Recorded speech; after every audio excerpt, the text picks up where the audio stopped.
नमस्कार दोस्तों, आज हम बात करेंगे कक्षा 12 के क्लास 12 के इतिहास के पेपर के बारे में। जो दोस्तों क्या है, आपके लिए वेरी मोस्ट इम्पोर्टेंट क्वेश्चन है। आपके बहुविकल्पीय प्लस अति लघु, लघु और दीर्घ लेके आया हूँ, जो आपके लिए क्या है वेरी मोस्ट इम्पोर्टेंट है दोस्तों, वेरी मोस्ट इम्पोर्टेंट है। देखते हैं सबसे पहला क्वेश्चन क्या बोलता है बहुविकल्पीय का। सबसे पहला क्वेश्चन है हमारे लिए, पूरा पेपर लेके आया हूँ आपके लिए। सबसे पहला क्वेश्चन है, कह रहा है फ्रांसिस बुकानन कौन था। कह रहा है फ्रांसिस बुकानन कौन था। कह रहा है एक चिकित्सक था, या एक दार्शनिक था, या एक इतिहासकार था, या एक कवि था। तो फ्रांसिस बुकानन दोस्तों कौन था हमारा, एक चिकित्सक था दोस्तों। कौन था, एक चिकित्सक था।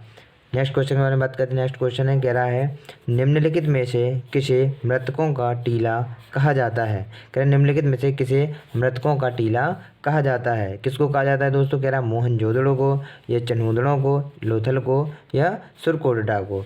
तो किसको कहा जाता है मृतकों का टीला दोस्तों, तो किसको, मोहनजोदड़ो को मृतकों का टीला कहा जाता है। इसको नेक्स्ट क्वेश्चन में बात करते हैं। नेक्स्ट क्वेश्चन है दोस्तों, कह रहा है बुलंद दरवाज़ा, प्रश्न नंबर 3 है, कह रहा है बुलंद दरवाज़ा स्थित है। कहाँ पर स्थित है बुलंद दरवाज़ा दोस्तों, तो पहला ऑप्शन कह रहा है आगरा में है, दूसरा दिल्ली में, तीसरा फतेहपुर सीकरी, या फिर लखनऊ में। तो दोस्तों बुलंद दरवाज़ा हमारा कहाँ पर स्थित है, तो फतेहपुर सीकरी में बुलंद दरवाज़ा दोस्तों स्थित है। इसको नेक्स्ट क्वेश्चन में बात करते हैं। नेक्स्ट क्वेश्चन हमारा, कह रहा है भारतीय पुरातत्व का जनक, कह रहा है भारतीय पुरातत्व का जनक किसे कहा जाता है। कह रहा है भारतीय पुरातत्व का जनक किसे कहा जाता है। पहला ऑप्शन है, कह रहा है जॉन मार्शल को, दूसरा है मैके को, या तीसरा कह रहा है दयाराम साहनी को, या कनिंघम को। तो भारतीय पुरातत्व का जनक दोस्तों किसे कहा जाता है, तो कनिंघम को भारतीय पुरातत्व का जनक कहा जाता है।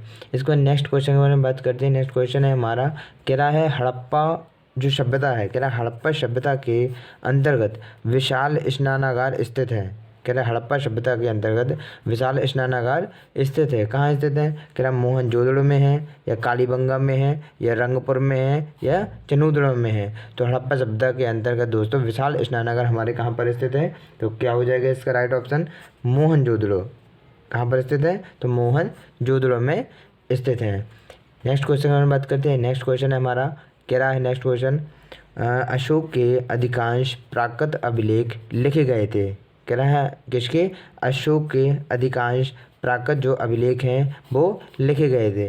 किस में, कह रहा है किस भाषा में लिखे गए थे, खरोष्टी में, ब्राह्मी में, ग्रीक में, या दोस्तों कह रहा है अरमाइक में। तो किस में लिखे गए थे अशोक के अधिकांश जो प्राकृत अभिलेख हैं दोस्तों, किस में लिखे गए थे, हमारे ग्रीक भाषा में। हमारी जो ग्रीक भाषा है उसमें लिखे गए थे दोस्तों। इसको नेक्स्ट क्वेश्चन में बात करते हैं। नेक्स्ट क्वेश्चन है हमारा, कह रहा है हर्षचरित की रचना की थी।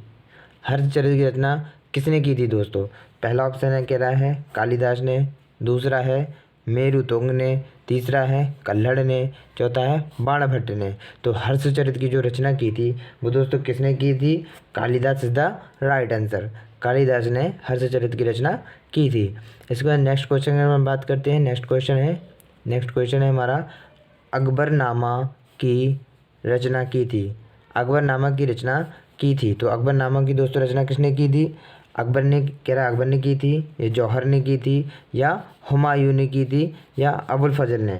तो हमारा जो अकबरनामा है, अकबरनामा की रचना किसने की थी, अबुल फजल ने अकबरनामा की रचना की थी दोस्तों। इसके बाद नेक्स्ट क्वेश्चन है हमारा, कह रहा है शाहजहाँ ने कब राजगद्दी प्राप्त करी। राजगद्दी पूछ रहा है कब प्राप्त की थी शाहजहाँ ने, कह रहा है 1626 ईस्वी में, या 1628 में, या 1629 में, या 1630 ईस्वी में दोस्तों। तो शाहजहाँ ने राजगद्दी कब प्राप्त की थी, तो 1628 ईस्वी में राजगद्दी प्राप्त की थी। इसके बाद नेक्स्ट क्वेश्चन के बारे में बात करते हैं। नेक्स्ट क्वेश्चन हमारा, द्वितीय गोलमेज सम्मेलन, कह रहा है द्वितीय गोलमेज सम्मेलन आयोजित किया गया, कहाँ पर किया गया था, कह रहा है 1930 ईस्वी में, या कह रहा है 1931 ईस्वी में, या 1932 ईस्वी में, या 1933 ईस्वी में दोस्तों। तो द्वितीय गोलमेज जो सम्मेलन है हमारा वो कहाँ पर किया गया है, 1930 ईस्वी में दोस्तों द्वितीय गोलमेज सम्मेलन किया गया है। इसके बाद हम बात करेंगे दोस्तों क्या, अति लघु क्वेश्चन के बारे में। हमारे अति लघु क्वेश्चन क्या हैं, ये हैं दोस्तों आपके अति लघु क्वेश्चन, जो आपके लिए क्या है वेरी मोस्ट है। पूरा पेपर का सेट बना के दोस्तों आपके लिए लाया हूँ, जो आपके लिए क्या है वेरी मोस्ट इंपॉर्टेंट है पूरा पेपर। तो सबसे पहले अब देखते हैं अति लघु हमारे क्या दिए हैं। पहला अति लघु कह रहा है भारतीय पुरातत्व सर्वेक्षण के प्रथम डायरेक्टर जनरल कौन थे। भारतीय पुरातत्व सर्वेक्षण के प्रथम डायरेक्टर जनरल कौन थे दोस्तों, पूछ रहा है। इसको नेक्स्ट क्वेश्चन है, कह रहा है प्रयाग प्रशस्ति की रचना किसने की थी। प्रयाग प्रशस्ति की रचना किसने की थी, ये पूछ रहा है। तीसरा पूछ रहा है 1857 का जो विद्रोह है उसके कोई 2 कारण लिखिए। कह रहा है 1857 के विद्रोह के कोई 2 कारण लिखिए। इसके बाद चौथा है, पूछ रहा है काकोरी कांड कब और कहाँ हुआ था। पूछ रहा है कि काकोरी जो कांड है वो कब और कहाँ हुआ था। इसके बाद नेक्स्ट क्वेश्चन पूछ रहा है, इसमें कह रहा है प्रश्न नंबर 5 है, कह रहा है भारत छोड़ो आंदोलन के कोई 2 कारण लिखो। किसके, भारत छोड़ो आंदोलन के कोई 2 कारण लिखो। दोस्तों आपके अति लघु हैं, कितने नंबर के आते हैं, 2-2 नंबर के सारे अति लघु आते हैं और 1-1 नंबर में आपके बहुविकल्पीय पूछ लेता है। इसके बाद लघु क्वेश्चन के बारे में बात करते हैं। लघु जो क्वेश्चन है, कह रहा है लघुत्तरीय प्रश्न है। लघुत्तरीय प्रश्न जो आपके क्या हैं, 5-5 नंबर के आते हैं दोस्तों। 5 नंबर का एक लघुत्तरीय प्रश्न आता है। तो सबसे पहले क्वेश्चन के बारे में बात करते हैं। कह रहा है पहला क्वेश्चन है, कह रहा है हड़प्पा सभ्यता की प्रमुख विशेषताओं का वर्णन कीजिए। कह रहा है हड़प्पा सभ्यता की जो प्रमुख विशेषताएं हैं उनका वर्णन कीजिए दोस्तों। इसके बाद नेक्स्ट क्वेश्चन के बारे में बात करते हैं। नेक्स्ट क्वेश्चन है, कह रहा है साल भंजिका पर एक संक्षिप्त टिप्पणी लिखिए। किसमें पूछ रहा है, कह रहा है साल भंजिका पर एक संक्षिप्त टिप्पणी लिखिए। इसके बाद नेक्स्ट क्वेश्चन है, ये दोस्तों आपके लघु हैं सारे, तो आपके लिए वेरी मोस्ट इंपॉर्टेंट है सारे लघु। नेक्स्ट क्वेश्चन है, कह रहा है सूफी मत के प्रमुख विचारों जो उसकी विशेषता का वर्णन करना है। कह रहा है जो सूफी मत के जो प्रमुख विचार हैं उनकी विशेषताओं का क्या करना है, वर्णन करना है दोस्तों। नेक्स्ट क्वेश्चन है, नेक्स्ट क्वेश्चन में बात करते हैं। कह रहा है नेक्स्ट क्वेश्चन, मुगल साम्राज्य में शाही परिवार की, कह रहा है स्त्रियों द्वारा की गई भूमिका का मूल्यांकन कीजिए। जो शाही परिवार की जो स्त्रियां हैं उनके द्वारा जो भूमिका है उनका कह रहा है मूल्यांकन करना है दोस्तों। इसके बाद नेक्स्ट क्वेश्चन है दोस्तों, कह रहा है नेक्स्ट क्वेश्चन हमारा प्रश्न नंबर 5 है, कह रहा है अमेरिकी गृह युद्ध ने भारत में रैयत समुदाय के जीवन को कैसे प्रभावित किया है। कह रहा है जो अमेरिकी जो गृह युद्ध है, कह रहा है उसमें भारत में जो रैयत समुदाय हैं उनके जीवन को कैसे प्रभावित किया है वो बताना है। इसके बाद नेक्स्ट क्वेश्चन है, कह रहा है नेक्स्ट क्वेश्चन अपना कह रहा है प्रश्न नंबर 6 है, सहायक संधि पर एक संक्षिप्त टिप्पणी लिखिए। जो सहायक संधि हुई थी, कह रहा है उस पर क्या करना है दोस्तों, एक संक्षिप्त टिप्पणी लिखना है। इसके बाद आ जाता है अपना दीर्घोत्तरीय प्रश्न जो आपके कितने नंबर के रहते हैं दोस्तों, आपके 10 नंबर के रहते हैं, 10 नंबर के रहते हैं।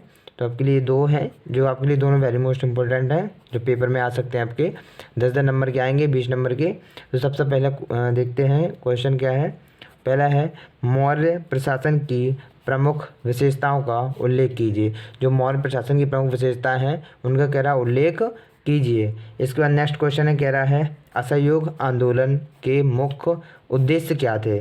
जो असहयोग आंदोलन है उसके कह रहा है मुख्य उद्देश्य पूछ रहा है, उसके मुख्य उद्देश्य क्या थे दोस्तों।